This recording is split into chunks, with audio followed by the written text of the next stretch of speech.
Fala galera, Noviti Mengão aqui, sem enrolação vamos a mais notícias do Flamengo, mas antes não esqueça de se inscrever e deixar seu like. Ídolo do Boca Juniors, Palermo cita o Corinthians e crava os 5 maiores clubes do Brasil. O Corinthians foi lembrado por Martim Palermo como um dos 5 maiores clubes do futebol brasileiro. Lendário atacante do futebol argentino, Palermo atualmente é treinador. Em 2024, o ex-goleador vem comandando o tradicional Olímpia, do Paraguai. Por lá, já são 3 vitórias em 6 partidas. Já em 2023, Palermo trabalhou na Platense, da Argentina. Porém, a grande maioria dos fãs do futebol, quando remetem a Palermo, lembram do Boca Juniors. O argentino atuou pela equipe durante mais de 10 anos. No período, o atleta conquistou praticamente tudo que disputou, incluindo o bicampeonato da Libertadores. O Boca Juniors com Palermo foi campeão da América nos anos de 2000 e 2007. É claro que Palermo também atuou contra diversos clubes do Brasil. Até por isso, o argentino demonstrou propriedade para apontar os 5 maiores clubes do futebol brasileiro. Ao ser questionado pelo jornalista Tomer Savoia em um evento, Martim Palermo não ficou em cima do muro e com o timão. Apontou os 5 maiores clubes do Brasil na opinião dele. O primeiro citado pelo ex-jogador foi o Flamengo, seguido por São Paulo e Fluminense. Para fechar o top 5, Palermo voltou a lembrar dos paulistas e citou Corinthians e Palmeiras. Palermo está com 50 anos de idade e encerrou a carreira de jogador em 2011, atuando pelo próprio Boca Juniors. Na carreira, ainda defendeu Alavés, Real Betis, Vila Real e Estudiantes.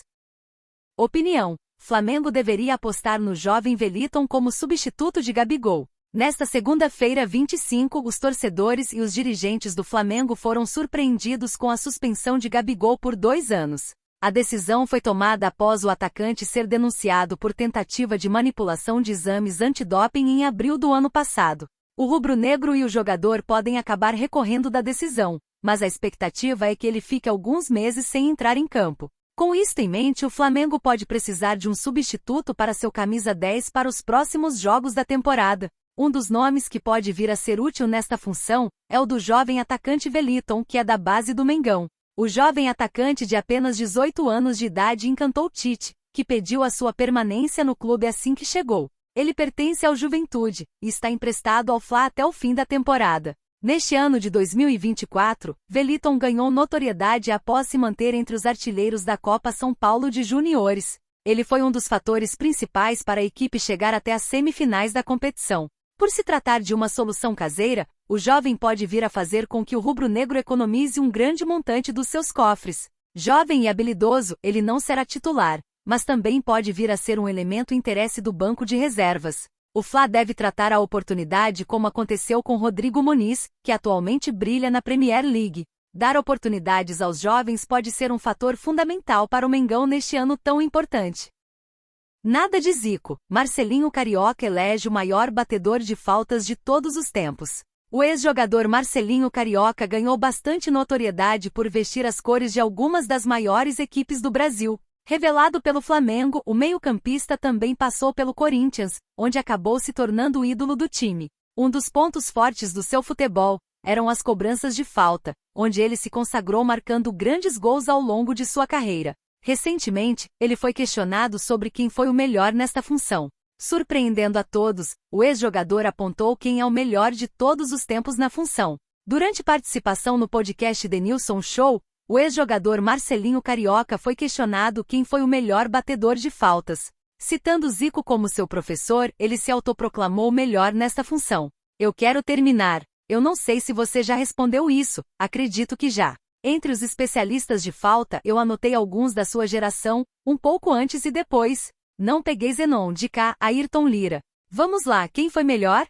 Questionou Chico Garcia. Você está falando com ele. Qualquer um no mundo, ele é melhor, disse Marcelinho, se colocando à frente de vários nomes citados pelo comentarista. Muitas vezes o aluno supera o mestre, Zico. Eu sou melhor, completou o ex-meia ao ser questionado sobre o ídolo máximo do Flamengo.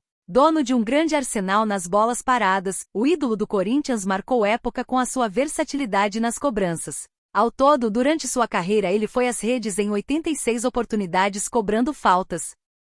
Notícia urgente envolvendo Gabigol vem à tona no Flamengo e camisa 10 é suspenso por 2 anos. Gabigol, atacante do Flamengo, foi suspenso por 2 anos por fraude do exame antidoping.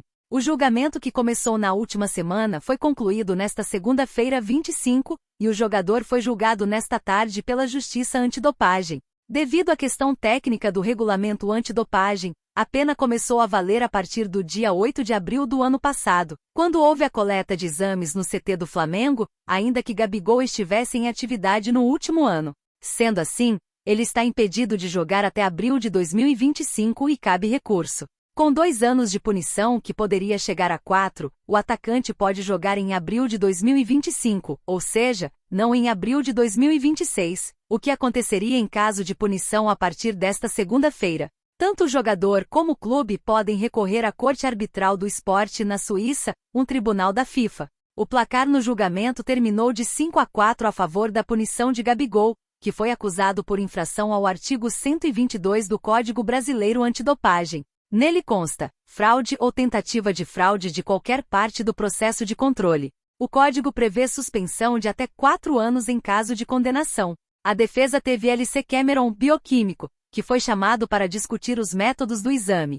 No depoimento, ele informou que, principalmente no ponto de vista do resultado, não havia transgressão, como informou G. Vale lembrar que a denúncia foi feita ainda no final de dezembro e a defesa foi enviada no dia 26 de janeiro, dentro do prazo.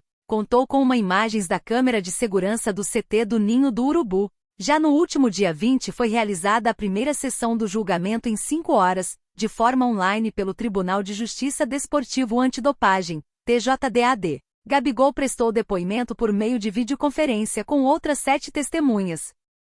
Fabrício Bruno é procurado pelo Olympique de Marseille e Flamengo topa venda com uma condição. Fabrício Bruno, do Flamengo, vive grande fase e ontem, 24, fez a sua estreia pela seleção brasileira, desempenhando papel importante contra a Inglaterra. Ele que ainda no ano passado foi escolhido por Luís Soares como melhor zagueiro do futebol brasileiro e desde então, ganhou notoriedade no país. Agora, após grande partida no Wembley, o jogador começa a ganhar a atenção dos europeus, com o Olympique de Marseille manifestando interesse em sua aquisição. A informação é da RTI Esportes, que revela a existência de sondagens do time francês, principalmente após o jogo contra a seleção inglesa. Contudo, mesmo com a tendência do crescimento do número de interessados no zagueiro, o Flamengo está muito tranquilo em relação ao futuro do atleta. Isso porque o jogador renovou seu contrato recentemente e, além de receber uma valorização salarial, passando a receber R$600 mil por mês, tem uma nova multa rescisória. O portal afirma que, para o exterior, Fabrício tem uma multa de 30 milhões de euros, 161 milhões de reais, valor que o protege do assédio das equipes do velho continente. Além disso, seu vínculo até dezembro de 2028 impede que times tentem fechar um pré-contrato com o jogador, que nesta temporada, já disputou 9 partidas pelo Mengo. E você, torcedor? O que acha a saída de Fabrício Bruno no Flamengo? Deixe sua opinião nos comentários.